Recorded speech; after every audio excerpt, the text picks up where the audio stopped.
تاب کے در لگے تیرگی می روی، بہر توبہ درائے شباب غوی، بشنو از گوش دل مثنوی معنوی، در رہے صدق برتا مسمم شوی، بشنو از گوش دل مثنوی معنوی، در رہے صدق برتا مسمم شوی۔ بسم اللہ الرحمن الرحیم، الحمدللہ رب العالمین، والصلاة والسلام علی سیدنا و مولانا محمد شمس العارفین وعلی آلہ و اصحابہ اجمعین، اما بعد۔ گزشتہ کے درس میں ہم پڑھ رہے تھے کہ ترقی جو روحانی طور پر حاصل ہوتی ہے اس کا راستہ نہایت طویل ہے اور نہایت مشکل ہے اور نہایت محنت طلب ہے۔ بظاہر تو ایک انسان کو اس مقام پر پہنچنا مشکل سے بھی زیادہ مشکل، یعنی کہ قریب ناممکن کے ہے، لیکن جب آدمی کوشش کرتا ہے اور 100% دیتا ہے، اپنی طرف سے مجاہدہ کرتا ہے، سٹرگل کرتا ہے، تو جیسا کہ اللہ تعالیٰ نے فرمایا والذین جاہدوا فینا لنہدینہم سبلنا، جو ہمارے راستے میں جہاد کرتے ہیں ہم اس کو اپنا راستہ دکھا دیتے ہیں۔ تو جب اللہ تعالیٰ کسی کو راستہ دکھانے کا ارادہ کر لے تو اس کے لیے کوئی چیز مشکل نہیں۔ آپ کا کام ہے کوشش کرتے رہو اور پھر اللہ کے اوپر چھوڑ دو۔ اگر آپ کی کوشش صحیح ڈھنگ سے آگے بڑھے گی، کوتاہی نہیں ہوگی، تو آپ کو ناممکن چیزیں بھی حاصل ہونے لگیں گی، کیونکہ ناممکن انسانوں کے لیے ہوتا ہے، اللہ کے لیے کوئی چیز ناممکن نہیں ہے۔ تو آپ نے یہاں پر فرمایا تھا کہ یہ امید کے ساتھ محنت کرنا چاہیے، قدم بڑھانا چاہیے، لیکن امید کا مطلب یہ نہیں ہے کہ باتیں بڑی بڑی کریں۔ باتیں کرنے سے کچھ نہیں ہوگا، زبان بند رکھو اور اپنا کام کرو، جو کرتے کچھ نہیں باتیں ہزار کرتے ہیں۔ کام کرنا اصل ہے، باتیں کرنا کچھ فائدہ مند نہیں ہے۔ اس کا ذکر کرتے ہوئے آپ نے فرمایا تھا کہ سب سے پہلا کام تمہارا یہ ہے، اس منزل کو حاصل کرنے کے لیے کشتی نوح میں سوار ہو جاؤ۔ جیسا نوح علیہ السلام کی کشتی میں جتنے لوگ سوار ہوئے تھے سب نجات پا گئے، ویسے ہی تم کو ایک کشتی لینی ہے، اس کشتی میں سوار ہو جانا ہے۔ اگر کشتی میں سوار ہونے کے بعد تم نے لاپرواہی کر بھی ڈالی، سو بھی گئے، غفلت کا شکار ہو بھی گئے، تو منزل تب بھی تم کو ملنے والی ہے۔ کیونکہ جب کشتی میں یا گاڑی میں آدمی سوار ہو جاتا ہے اور وہ گاڑی وہاں پر جانے والی ہوتی ہے تو مسافر کا سو جانا اس کو منزل تک پہنچنے سے روکتا نہیں ہے۔ تو تم بھی کشتی میں سوار ہو جاؤ، ایک بار ہو جاؤ گے تو تمہاری جو چھوٹی موٹی غفلت ہے وہ تم کو منزل حاصل کرنے سے نہیں روک پائے گی۔ اس کا ذکر کرتے ہوئے آپ نے کہا کہ حضور صلی اللہ علیہ وسلم نے بھی فرمایا ہے، ایک حدیث شریف میں ہے کہ مثل امتی کمثل سفینۃ نوح، میری امت کی مثال بھی نوح علیہ السلام کی کشتی کی طرح ہے۔ من تمسک بہا نجا، جو اس میں سوار ہوا وہ بچ گیا، جو اس سے وابستہ ہوا وہ نجات پا گیا۔ ومن تخلف عنہا غرق، اور جو اس سے بچھڑا، جو اس میں سوار نہیں ہوا وہ ڈوب گیا۔ اس کی تشریح کرتے ہوئے آپ یہاں پر سمجھائیں گے کہ کشتی میں سوار ہونا ہوتا کیا ہے۔ بحر ای فرمود پیغمبر کے من، ہم چو کشتی امب طوفان زمن، اسی لیے پیغمبر صلی اللہ علیہ وسلم نے فرمایا ہے کہ میں زمانے کے طوفان میں کشتی کی طرح ہوں، میں کشتی ہوں۔ اب تمہارا کام یہ ہے کہ تم اس میں سوار ہو جاؤ۔ اگر تم اس میں سوار ہو جاؤ گے تو نجات پا جاؤ گے، اور اگر اس میں سوار نہیں ہوگے تو پھر تمہاری ہلاکت و بربادی ہے۔ ما و اصحابیم چون کشتی نوح، ہر کے دست اندر زند یابت فتوح، میں اور میرے اصحاب صحابہ اکرام یہ کشتی نوح کی طرح ہیں۔ میرا راستہ اختیار کرو، میری اطاعت و فرما برداری کرو، میرا راستہ چلو اور میرے صحابہ کا راستہ چلو، کیونکہ یہ کشتی نوح ہے۔ اور جو اس کشتی کا سہارا پکڑے گا وہ نجات پا جائے گا۔ علیکم بسنتی و سنت خلفاء الراشدین بھی کہا گیا ہے، تم پر فرض ہے کہ میری سنت، میرے طریقے پر چلو اور میرے خلفاء راشدین کے طریقے پر چلو۔ چونکہ با شیخی تو دور از زشتی، روز و شب سے یاری و در کشتی۔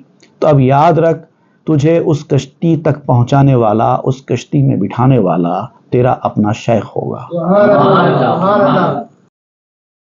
اس کے ساتھ اپنا رشتہ مضبوط کرو، اس کی اطاعت و فرمانبرداری کرو، وہ تمہیں اس کشتی میں لے جا کر سوار کرا دے گا۔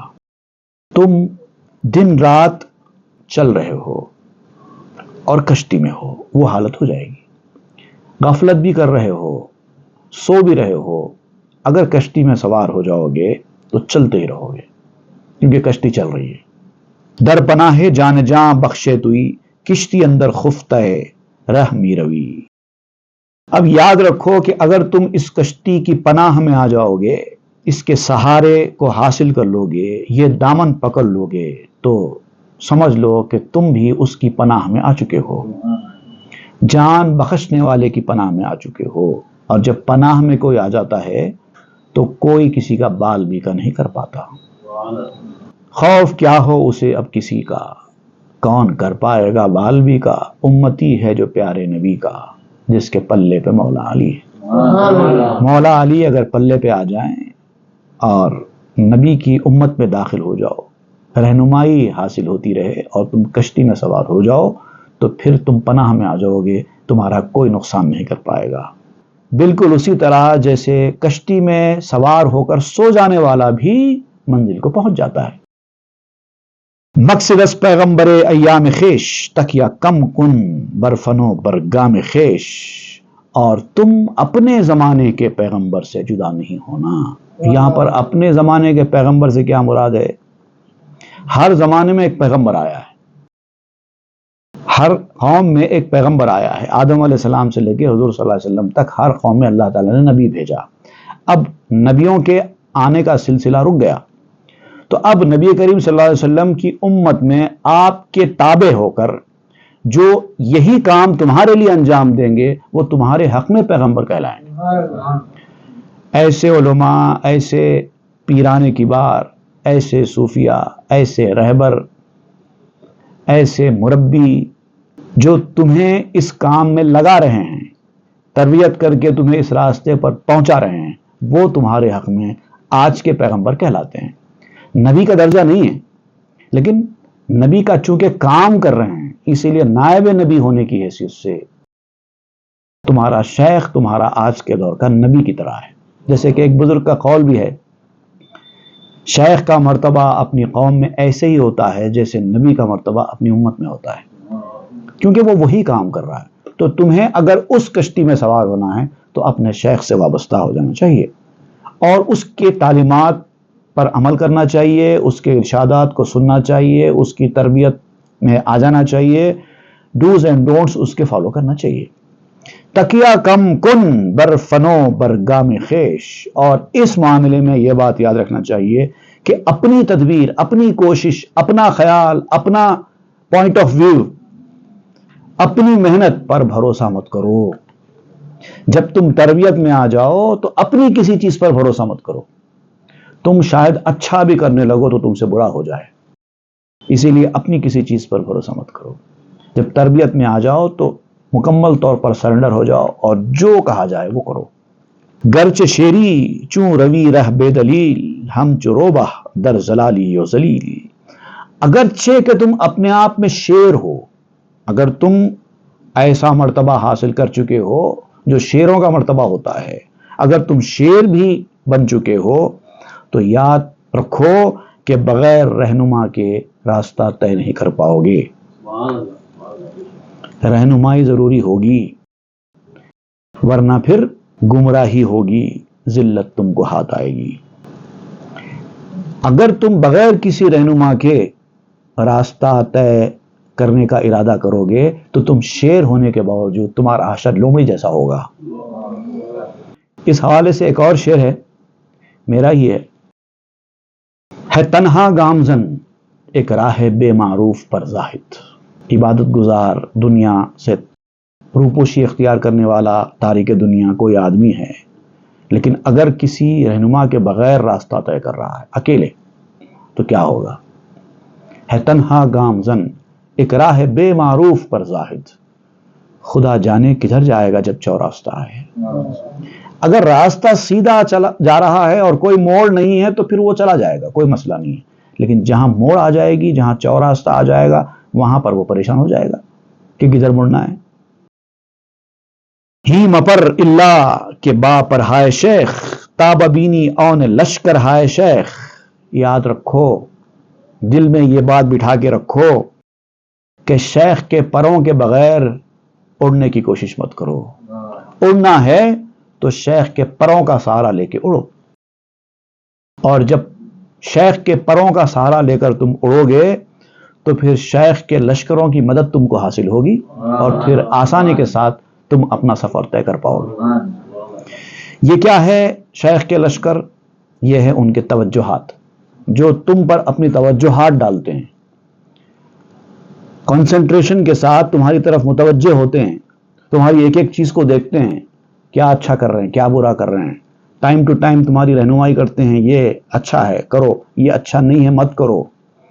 پوری توجہات تمہاری طرف، تمہاری زندگی کی طرف ہوتی ہے۔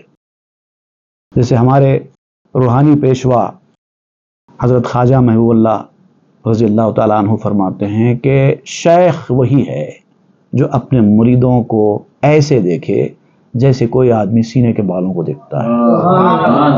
اتنی توجہ رکھنا ہے، مطلب ان کی ایک ایک چیز پر نظر رکھنا، کیا کر رہے ہیں، کیسا کر رہے ہیں، کہاں جا رہے ہیں، کس سے مل رہے ہیں، اور پھر ٹائم ٹو ٹائم ان کی رہنمائی کرتے رہنا، کبھی پیار محبت سے، کبھی ضرورت پڑنے پر غصے سے بھی۔ یک زمانے موج لطفش بال تست، آتش قہرش دمے حمال تشت۔ اب ایک وقت ایسا ہوتا ہے کہ وہ مہربانی کے ساتھ، پیار کے ساتھ، خیالداری کے ساتھ تمہاری ایک ایک چیز کا خیال کرتا ہے، وہ بازو بنتا ہے، پر بنتا ہے۔ ایک زمانے موج لطفش، اس کے لطف کی موج ایک وقت بال تست، تمہارا پر بن جاتا ہے، تمہارا بازو بن جاتا ہے، اس کے ذریعے تم اڑتے ہو۔ اڑنے کے لیے دو چیزیں بڑی خاص چاہیے ہوتی ہیں، جب تک یہ دو چیزیں نہ ہو کوئی اڑ نہیں سکتا۔ ایک تو یہ کہ پر ہونا، دوسرا پر کے اندر طاقت ہونا۔ اگر پر ہے طاقت نہیں ہے تو بھی آدمی نہیں اڑ سکتا، اگر طاقت ہے پر نہیں ہے تو بھی نہیں اڑ سکتے۔ پرندے کے لیے دونوں چیزیں ضروری ہے، ایک طاقت ایک پر۔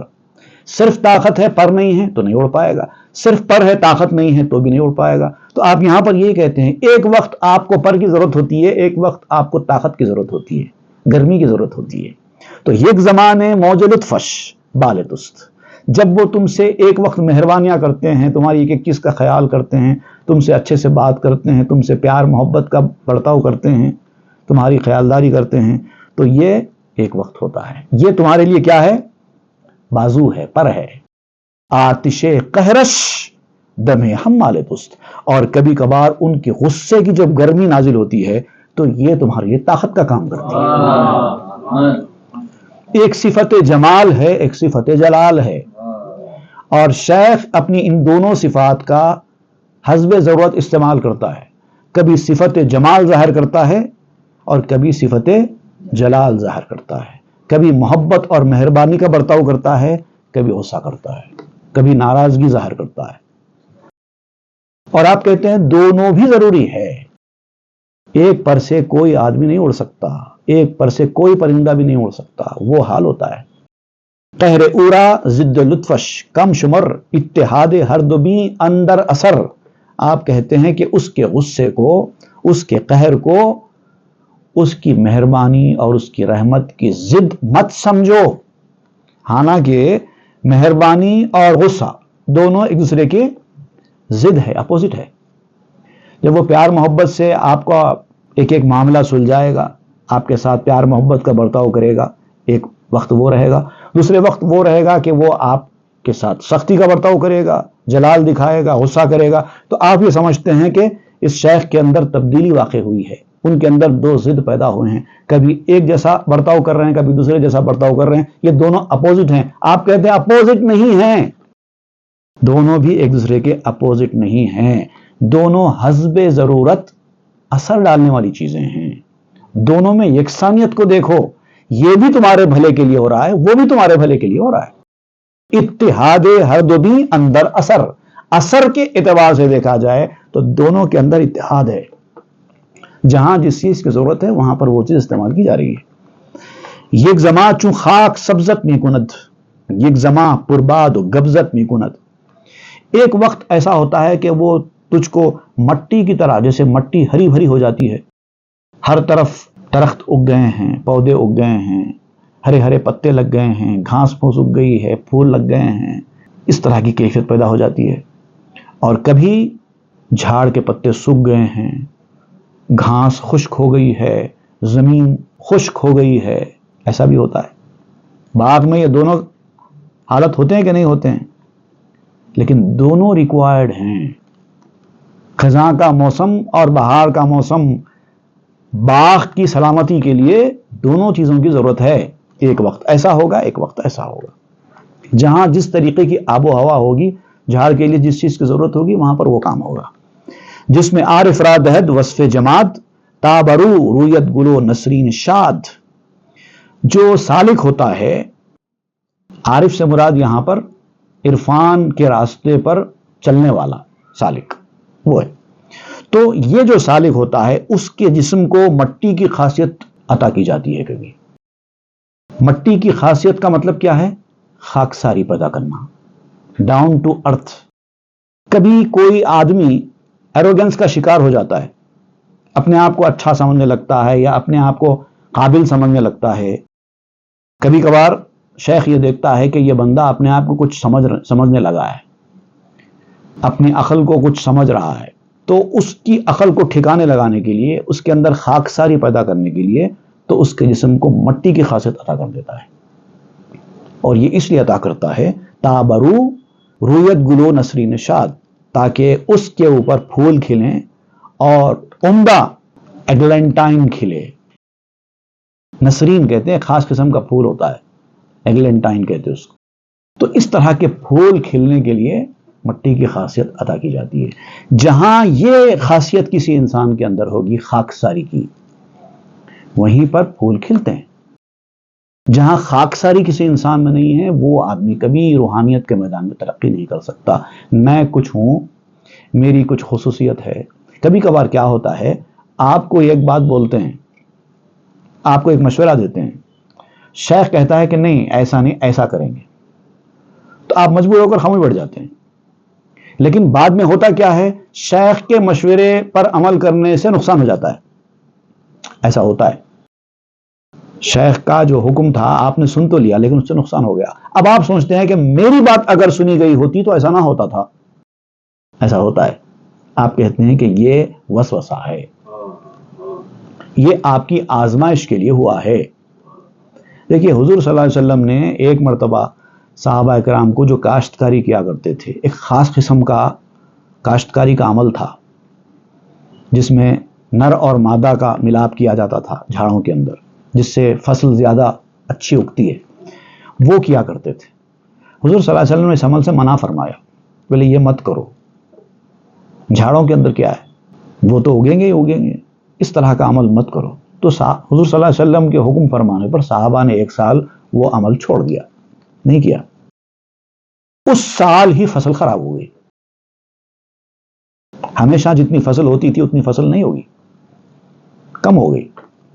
تو اب سب کے دل میں یہی خیال آیا کہ حضور صلی اللہ علیہ وسلم کو چونکہ زراعت کا علم نہیں ہے، اس لیے آپ نے جو مشورہ دیا اس کی وجہ سے ہمارا نقصان ہو گیا. انہوں نے آگے کیا، رسول اللہ آپ نے فرمایا تھا، ہم نے ویسے کیا، لیکن دیکھیے ہم کو نقصان ہو گیا. تو حضور صلی اللہ علیہ وسلم نے ان کے جواب میں فرمایا، انتم اعلم بامور دنیاکم، تمہاری دنیا کے معاملات تم زیادہ جانتے ہو، کر لو کیا کرنا ہے. یہ ایک قسم کی ناراضگی کا اظہار تھا. ٹھیک ہے تم سمجھتے ہو میرے کہنے کی وجہ سے تم کو نقصان ہوا نا، ٹھیک ہے کر لو، تم جو کرنا ہے کر لو. اب حضور صلی اللہ علیہ وسلم نے یہاں پر یہ نہیں فرمایا انتم اعلم بامور الدنیا، دنیا کے امور تم مجھ سے زیادہ جانتے ہو، ایسا نہیں فرمایا. انتم اعلم بامور دنیاکم، تمہاری دنیا کے امور تم زیادہ جانتے ہو. اس کا مطلب کیا ہے؟ اس کا مطلب یہ ہے کہ تھوڑا صبر کرنا تھا.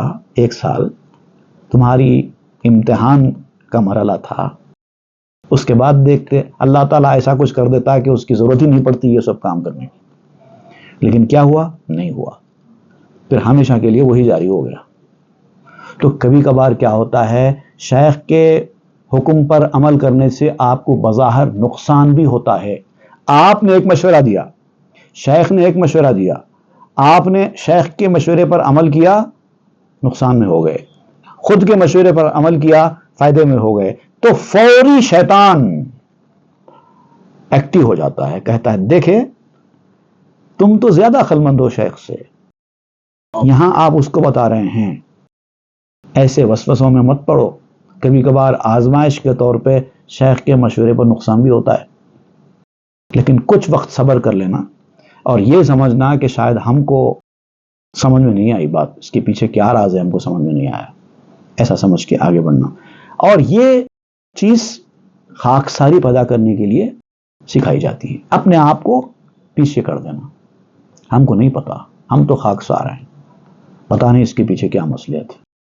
لیک او بیند نہ بیند غین او، جز بمغز پاک ندہت خلد بو۔ اب آپ کہتے ہیں کہ اس چیز کو، اس مسئلے کو وہی آدمی سمجھ سکتا ہے جو اپنا ہے، غیر نہیں سمجھ سکتا۔ اب دیکھیے میں آپ کو اسی مثال کو آگے بڑھاتے ہوئے سمجھاتا ہوں۔ آپ نے ایک مشورہ دیا کہ ایسا کریں گے، لیکن آپ کے شیخ نے کہا نہیں ایسا نہیں، ایسا کرو، اور اس میں نقصان ہو گیا۔ آپ تو چونکہ مرید صادق ہیں، آپ سن کے خاموش بیٹھ جائیں گے بھئی چلو شیخ کی مرضی، جو ہوا ہوا۔ لیکن جو غیر ہے، جو اس تربیت والے مرحلے کو سمجھنے والا آدمی نہیں ہے، وہ تو آپ کے پاس آ کر کہے گا سنے تھے نا بات، دیکھو ایسا ہوا، اگر تم ان کی نہ سنتے ہوتے تو آج تم کو یہ نقصان نہیں ہوتا تھا، کیونکہ وہ غیر ہے، اس کو نہیں پتا ہے، وہ ایسے ہی کرے گا کیونکہ اس کو دکھائی ہی نہیں دے رہا ہے۔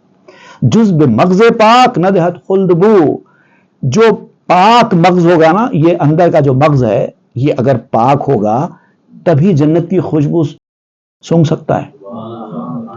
تم اگر سونگھ پا رہے ہو یہ خوشبو تو اس کا مطلب تمہارا مغز پاک ہے۔ وہ آدمی نہیں سونگھ پا رہا ہے، اس کو کہاں سمجھ میں آئے گا، وہ تو ایسے ہی کہے گا۔ مغز را خالی کو نز انکار یار، تاکہ ریحاں یابی از گلزار یار۔ تو اب یاد رکھو کبھی کسی معاملے میں اپنے شیخ کے انکار کی کوشش مت کرو، اپنے دماغ کو ان کی بات سے انکار کرنے سے خالی کر دو۔ کبھی نہیں کروں گا زندگی میں، بظاہر یہ محسوس ہو کہ یہ غلط مشورہ دیا جائے، غلط حکم دیا جا رہا ہے، تب بھی میں نہیں کروں گا، ایسا سوچو۔ انکار سے خالی کر دینا بولتے اس کو۔ مغز را خالی کو نز انکار یار، اپنے یار کے انکار سے اپنے مغز کو، اپنے دماغ کو خالی کر دو۔ تاکہ ریحاں یابی از گلزار یار، تاکہ تم گلزار یار سے ریحان چن سکو، پھول چن سکو، خوشبو سونگھ سکو۔ تاب یابی بوئے خلد از یار من، چوں محمد بوئے رحماں از یمن۔ اب ایسا ہی کریں گے تو تمہارے اندر وہ صلاحیت پیدا ہوگی کہ تم جنت کی بو سونگھ سکو گے۔ اور یاد رکھو تم اس مرحلے سے گزرنے کے بعد جو جنت کی بو سونگھنے کے قابل ہوئے ہو، تمہارا شیخ تو اس سے پہلے ہی جنت کی بو سونگھنے کا قابل ہے، اس کو یاد رکھو۔ جیسا دوسرا آدمی، غیر آدمی تمہاری نسبت کے تقاضوں کو نہیں سمجھ سکتا، ویسے ہی تم اپنے شیخ کے درجات کو نہیں سمجھ سکتے۔ وہ تو دور دور کی چیزیں سونگھ لیتے ہیں، تم اندازہ بھی نہیں کر سکتے۔ تم تو بعض وقت ایک 100 میٹر دور کی کوئی خوشبو بدبو بھی نہیں سونگھ سکتے، لیکن وہ چوں محمد بوئے رحماں از یمن، جیسے حضور صلی اللہ علیہ وسلم نے سونگا تھا یمن سے مجھے خوشبو آ رہی ہے۔ کدھر حجاز، کدھر یمن، اتنا بڑا ڈسٹنس، یمن سے خوشبو حجاز تک کیسے آئے گی؟ لیکن وہ سونگھ لیتے ہیں۔ در صفے معراجیاں گر بیستی، چوں براخت بر کشانت نیستی۔ اگر تم روحانی معراج والوں کی صف میں کھڑے ہو جائیں، تمہارا کام یہ ہے کہ یہ جو روحانی معراج والے ہیں ان کی صف میں جا کے کھڑے ہو جاؤ، تو کیا ہوگا؟ پھر جب تم اس صف میں جا کر اپنے آپ کو فنا کرو گے، اپنی ذات کو، اپنی صفات کو، اپنی خواہشوں کو، اپنی سوچ کو، اپنی فکر کو، اپنے پروگرامز کو، ہر چیز کو ختم کرو گے، تو پھر جو کچھ تم کو اڑنے کے لیے حاصل ہوگا وہ براق کی طرح ہوگا، آنے واحد میں آسمانوں کی بلندیوں پر پہنچ جاؤ گے۔ نہ چو معراج زمینیں تا قمر، بلکہ چوں معراج کل کے تا شکر۔ اب یہ جو معراج ہے، اصل معراج کہتے ہیں نیچے سے اوپر جانے کو، نیچے سے اوپر جانے کو معراج کہتے ہیں۔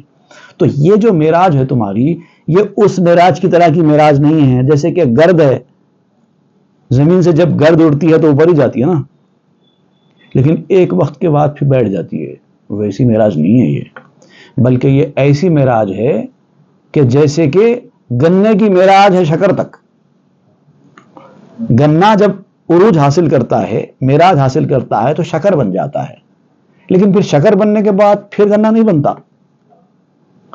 تو تم کو جب معراج حاصل ہوگی تو دھول کی طرح کی معراج حاصل نہیں ہوگی، ایک وقت تک اوپر گئی پھر نیچے بیٹھ گئی، ایسا نہیں ہوگا، شکر بن جائے گی۔ اب شکر بن جانے کے بعد پھر گنا تھوڑی بنے گی، ویسی معراج حاصل ہوگی۔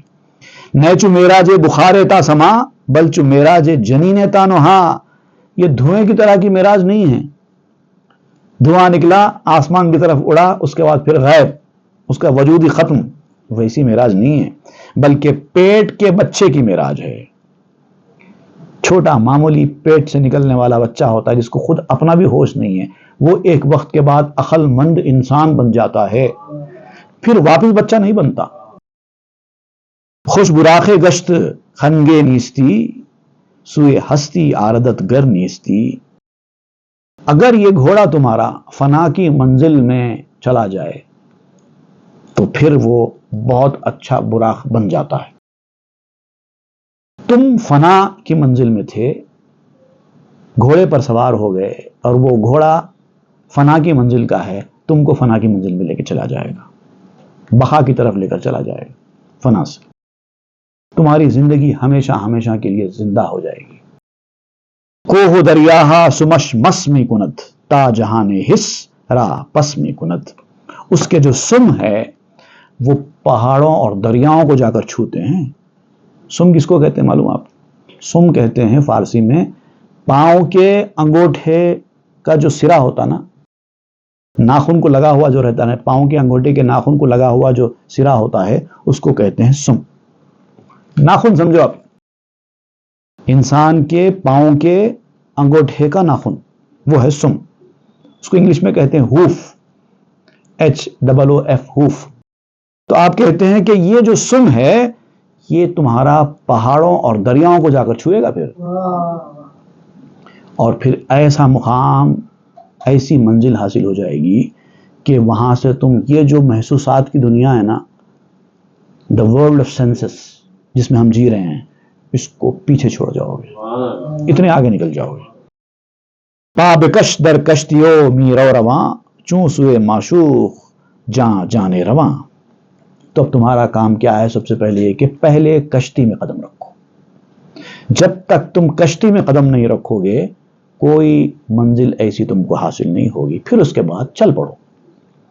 ایک بار تم کشتی میں سوار ہو گئے تو کشتی جب نکل گئی تو کشتی کی رفتار سے تم بھی آگے بڑھتے چلے جاؤ گے، حالانکہ تم ایک جگہ بیٹھے ہو کچھ نہیں کر رہے ہو، لیکن چونکہ کشتی میں بیٹھے ہو لہذا کشتی کی رفتار سے تم بھی آگے بڑھو گے، اور پھر وہ کشتی جہاں جا رہی ہے تم کو بھی وہیں لے کر پہنچا دے گی۔ دست نے وہ پائے نے رو تاقدم، آنچنا کے تاخت جہاں از عدم۔ ہاتھ کی ضرورت نہیں ہے، پاؤں کی ضرورت نہیں ہے چلنے کے لیے۔ جب کشتی میں سوار ہو تو کسی چیز کی ضرورت نہیں ہے، چل پڑو گے اس قدیم کی طرف، رب قدیم کی طرف، وہ ہے اصل منزل۔ جس طرح کے روحیں عدم سے آئیں، جب پہلے ان کا کوئی وجود نہیں تھا، وہاں سے پھر عالم ارواح میں آئی، پھر وہاں سے مرحلے طے کرتے کرتے آئیں، ویسے ہی تم ترقی کی منزلیں طے کرتے چلے جاؤ گے۔ بردریدے در سخن پردے قیاس، گر نبودے سم سام رانواس۔ اب جو کچھ باتیں میں تم کو بیان کر رہا ہوں نا، یہ اصل میں ایک پردہ ہے جو اٹھا رہا ہوں، ایک ویل ہے، ویل آف لاجیکل ریزننگ. یہ جو میرے ڈسکورسز ہیں یہ ویل آف لاجیکل ریزننگز کو کھولیں گے، پردے اٹھیں گے، حقیقتیں تمہارے سامنے آئیں گی. مگر یاد رکھو، غور سے سنو، بشرطے کہ سننے والا اونگے نہیں، اونگنا نہیں. گر نبودے سمے سامے رانواس، سامنیلنس نہیں ہونا چاہیے، سننے میں پوری توجہ ہونا چاہیے تو اندر اترے گی. ایسا کریں گے تو پھر کچھ نہیں ہوگا. اے فلک برگفت او گوہر ببار، از جہان او جہانا شرمدار. اے آسمان، جس طرح کی گفتگو میں کر رہا ہوں، جو حقیقتیں میں بتا رہا ہوں، تجھے اس گفتگو کے اوپر موتی برسانا چاہیے اور اس دنیا کو اس موتی برسنے والی کیفیت کو دیکھ کر شرمانا چاہیے. گرو باری گوہرت ششتا شوت، جامدت گوئندہ بینا شوت. اور اگر آسمان واقعی موتی برسائے گا تو پھر اس میدان میں موتی زمین تک آتے آتے 6 گنا ہو جائیں گے. اور وہ بھی ایسے موتی ہوں گے جو بے جان ہوں گے لیکن بولنے والے ہوں گے، بے جان ہوں گے مگر دیکھنے والے ہوں گے. ایسی ایسی چیزیں ہوں گی. یہ باتیں تو صرف میں سمجھانے کے لیے تم کو کہہ رہا ہوں. یہ موتیوں کی بات یا آسمان سے برسانے کی بات، جو وہاں کی حقیقتیں ہیں وہ اس وقت تک تم کو پوری طرح سمجھ میں نہیں آ سکتی جب تم خود اس جہاں میں نہ پہنچ جاؤ. پس نثارے کردباشی بہر خود، چونکہ ہر سرمایہ تو سچ شود. اور اس سے جو کچھ تم کھو رہے ہو اور اس کھونے کی وجہ سے جو کچھ تم کو حاصل ہوگا وہ تمہارے ہی لیے ہوگا. جیسا کوئی آدمی کاروبار میں پیسہ لگاتا ہے، اس کے بعد جو منافع آتا ہے وہ اسی کے لیے ہوتا ہے، مگر وہ لگاتا ہے نا. 2000 لگایا 3000 آئے، اسی کو تو کاروبار کہتے ہیں. تو لگانا تو پڑے گا نا، بغیر لگائے کاروبار ہوگا کیسے؟ مگر یاد رکھو، تم 2000 جو لگا رہے ہو یہ مت سمجھو کہ میرے 2000 کا نقصان ہو رہا ہے، بلکہ یہ سوچو کہ 3000 آ رہے ہیں اور وہ 3000 تمہارے ہی لیے ہوں گے. بلکہ یہاں تو حالت یہ ہے کہ سرمایہ 100 گنا ہوگا. اب 2000 سے 3000 بھی اگر ہو جائیں تو کتنا ہوا؟ 50% پروفٹ ہوا. صرف یہاں پر 100 ٹائمز پروفٹ ہے. ایسا کاروبار ہے. ہم چو ہدیہ کے بلخیس صبا، بر سلیمان می فرستاد کیا. اے عقل مند انسان، اگر یہ بات اب بھی سمجھ میں نہیں آئی ہے کہ ایسے کیسے ہوتا ہے تو یاد کرو وہ گفٹ کو جو بلقیس نے سلیمان علیہ السلام کی خدمت میں بھیجا تھا. سلیمان علیہ السلام کے پاس بلقیس نے ایک گفٹ بھیجا تھا سبا علاقے سے، یمن سے. وہ گفٹ کیا تھا اور اس پس منظر میں اس گفٹ کی کیا حقیقت ہے وہ انشاءاللہ ہم آئندہ کے درس میں پڑھیں گے. صلی اللہ تعالی علی خیر خلقہ سیدنا محمد وآلہ واصحابہ اجمعین والحمد للہ رب العالمین. تاب کے در لگے تیرگی میں روی، بہر توبہ درائے شباب غوی. بشنو از گوش دل مثنوی معنوی، در رہے صدق برتا مسمم شوی. بشنو از گوش دل مثنوی معنوی، در رہے صدق برتا مسمم شوی.